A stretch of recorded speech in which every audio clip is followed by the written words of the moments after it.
Hey guys, welcome to my channel Life with Val. Today we're talking all things APC. I did put a bit of a Q&A on my Instagram in case you guys needed any tips. And I just want to also put a disclaimer. I'm not some type of like professional in APC. This is literally based on my experience only. In terms of my track record, the June assessment, I got an LC, and that it really got me down. And it kind of made me focus more on that whole APC program.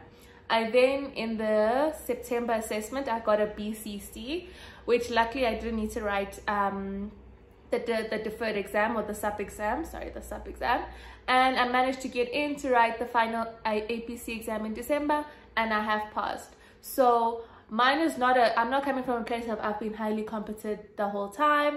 This is just my experience, and use it, don't use it. Let me know if it helps, and if it doesn't, well, yeah. So I did the Q&A on my Instagram, and here are the questions, which is why I'm looking down, and I'm just gonna jump straight into it. So, hi Valencia, I'd like to find out how you practice for the exam. Find it hard using past papers because of the format of APC, research and all. Okay, so in terms of my prep for the exam, because you guys still have time before writing the final assessment, I would definitely recommend just going through the topics that you're unfamiliar with, whether it's consolidations, whether it is auditing, like you still struggle with substantive procedures, whether it's something in finance, you know, mergers and acquisitions, WAC. Make sure that you take the time before just to go through them, so that in that the 5-day period, you don't get stuck because you have a topic that you're not comfortable with. Things like deferred tax even. Right now you have time, so make sure you go through the topics that you are not comfortable with beforehand, either like a topic a day or something like that. I do feel like that is what helped me leading up to the exam. In terms of the past papers, so I think I did the sub-exam as prep for the final exam in December, and I actually do think that doing more questions is beneficial for you. And the reason for this is because the struggle is usually, like, you know, if you pass ITC, you know what you need to know to be a CA, right? But the problem comes into answering questions in the format that they want you to answer it.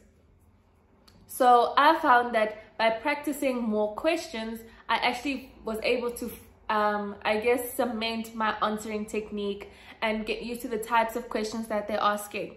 But one thing I am aware of is, guys, you don't always have time to sit and dedicate a full 8 hours to write a whole paper, to do full research. And depending on what your issue is, if your problem is research, then you need to put in the time. But given that there isn't a lot of time left before the exam, I would recommend finding a past paper, and then unfortunately you're gonna have to do focused research. So do it a question a day or 2 questions a day. Do the research for that question, and then proceed to go and answer the question. And that way, once you've answered the question, you can quickly mark yourself, and then you can see, okay, am I getting used to explaining things the way they want me to? I'm not writing too much, I'm actually writing enough. Or yeah, I think that is definitely a way that you can do as much papers as possible, even though you don't have enough time. So yeah, I hope that helps. Let's see the next question. This was, how can we prepare for the days leading up to the exam in December, especially mentally? So the APC exam is hard, and there's a lot of stress that comes with it, because it feels like your whole CA journey is going to be made or broken, make or break. It's a make or break exam, you know, and that is true 100%, but it'll be okay if it doesn't work out. But given that it is important, you need to give it the time that it deserves. Know that you didn't come this far to you know, mess up. Know that you're fully capable. You wouldn't have passed the board course if you weren't capable of writing this exam. They literally pass you because they know, or they see that there is something within this candidate to actually let them write the exam. So mentally, it's just preparing yourself that yes, this is a big deal. Acknowledge that it's a big deal. Don't try to avoid it. There's nothing you can, it's a big deal. But mentally accept that you are prepared, you are fully capable, you've done your training contract, you've put in the hours, you are ready. And I think once you just get into that mindset, prepare yourself. It's going to be it's 8 hours, it's this, it's that. Get yourself in a space where you know that it's a mountain, but you know that you're going to climb that mountain and you've done everything it takes. So even today, start making sure you are doing whatever it takes to make sure you give it your best in that exam. I hope that helps.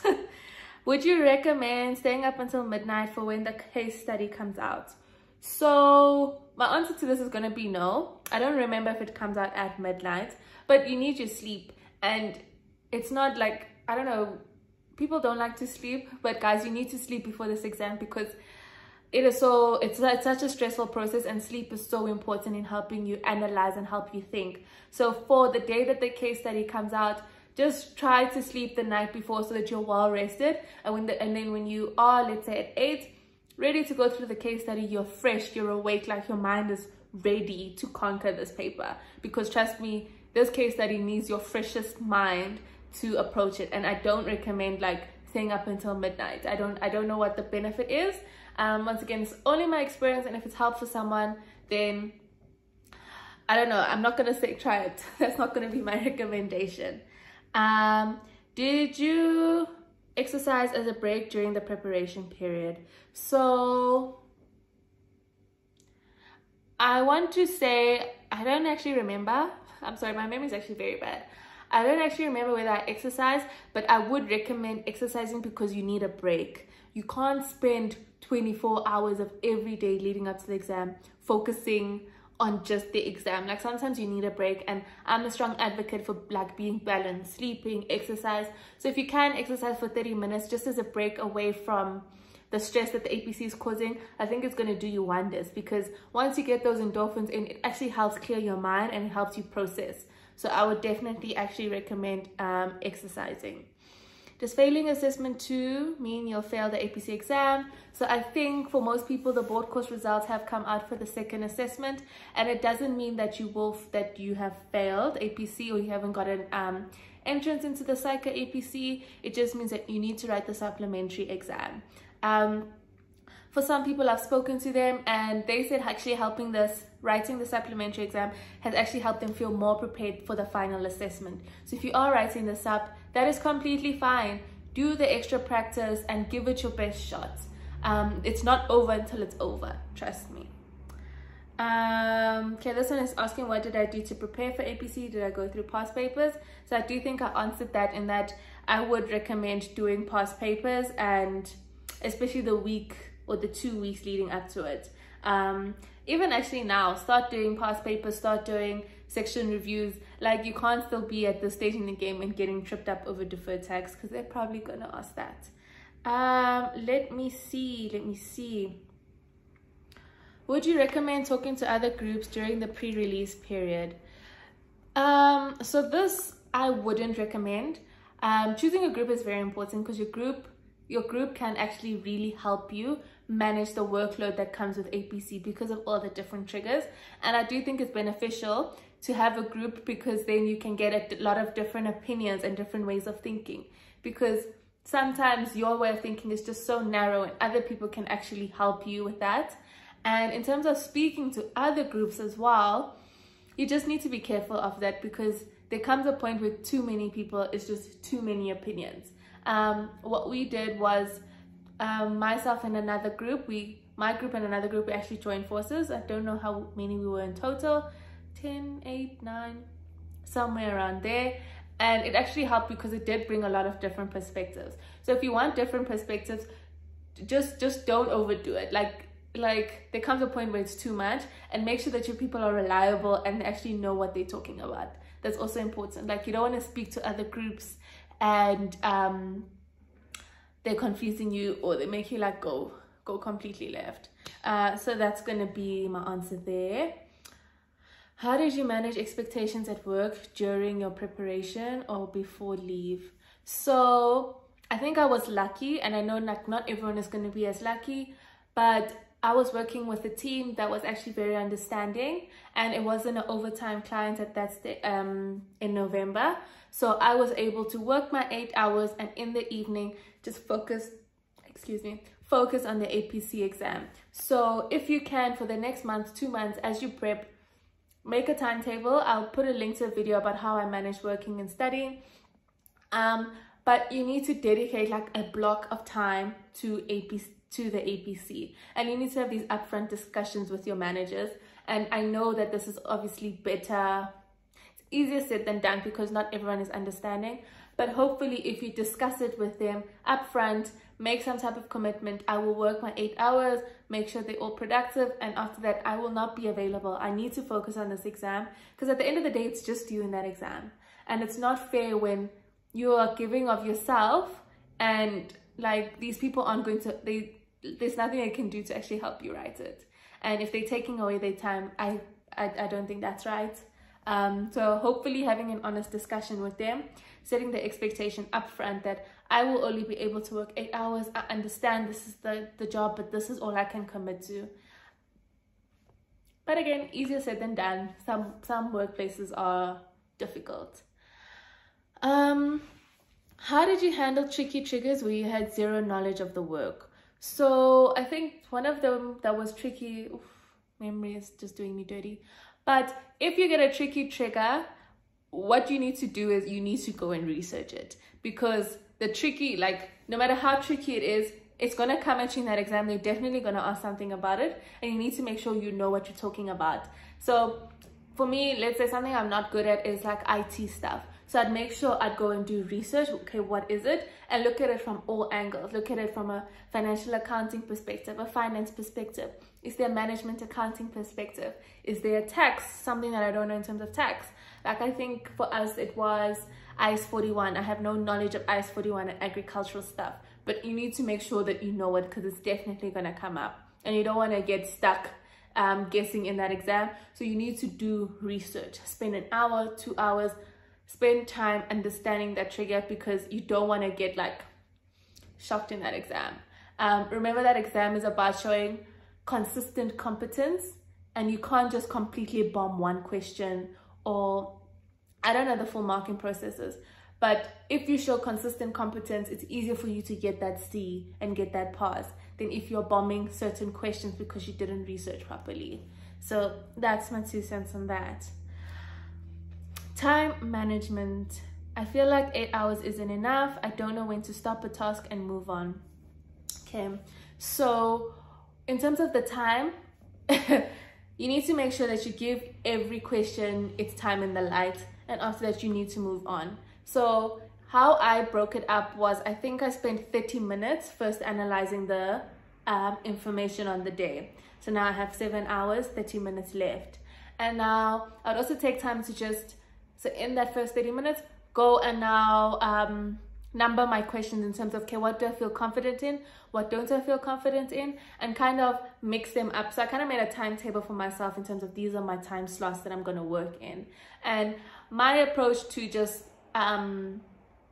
attempting questions is to do the more harder ones first, because I feel like my mind is more fresh at 9 than my mind would be at 3. So that's why I go with that approach.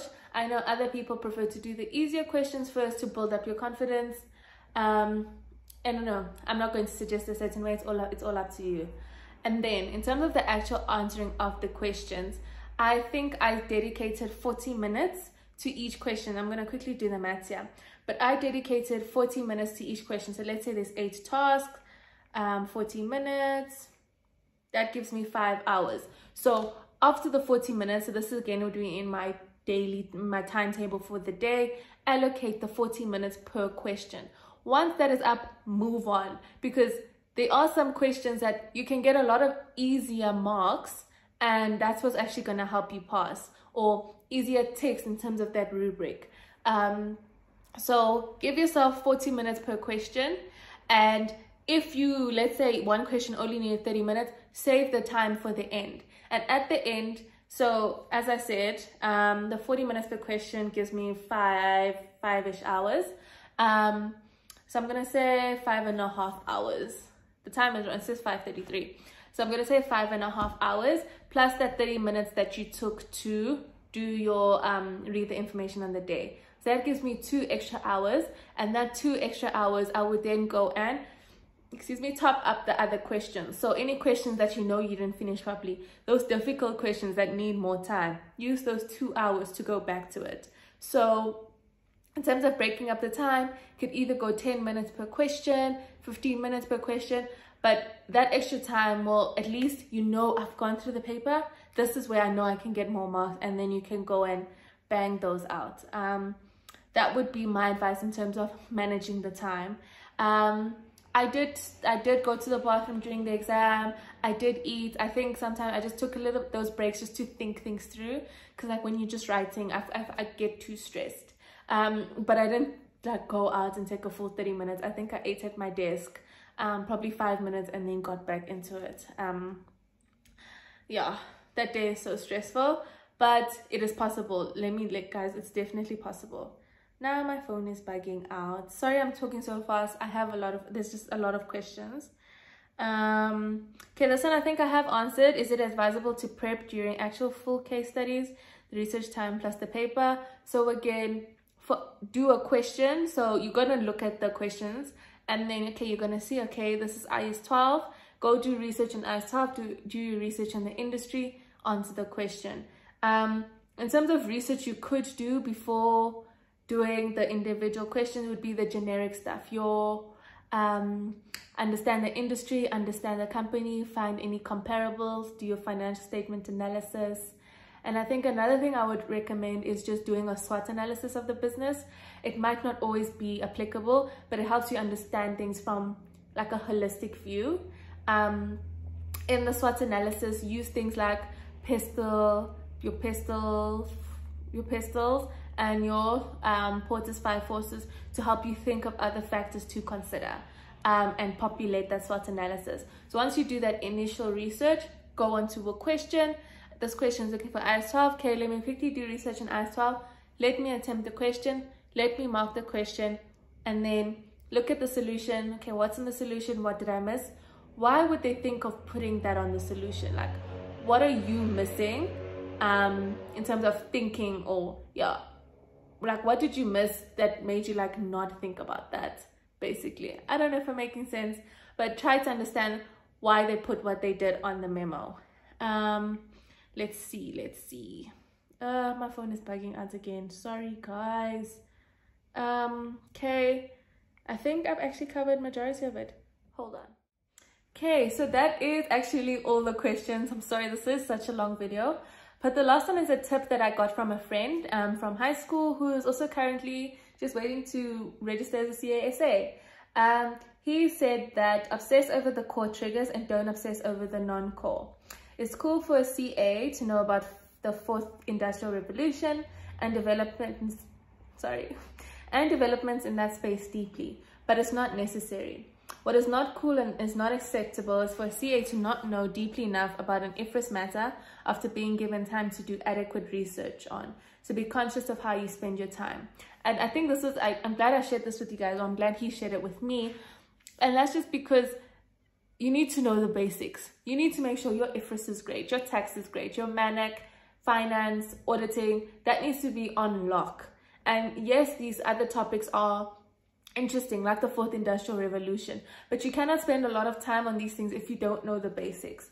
And another tip is, like, when you're doing your research, make sure your research is applicable to the scenario. So let's say the 4th Industrial Revolution does get triggered somehow. How would that now be applied to the scenario? So if you're going to do research and they say, oh guys, do I know enough about this stuff?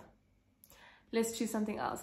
Oh no, 4th Industrial, let's say it's something like crypto. Yes, you don't know what crypto is, so make sure you at least have a basic understanding of it, and then make sure you're applying it to your business. Okay, how can this business use crypto? Can they use crypto? Is it, for example, a good investment, something to invest in?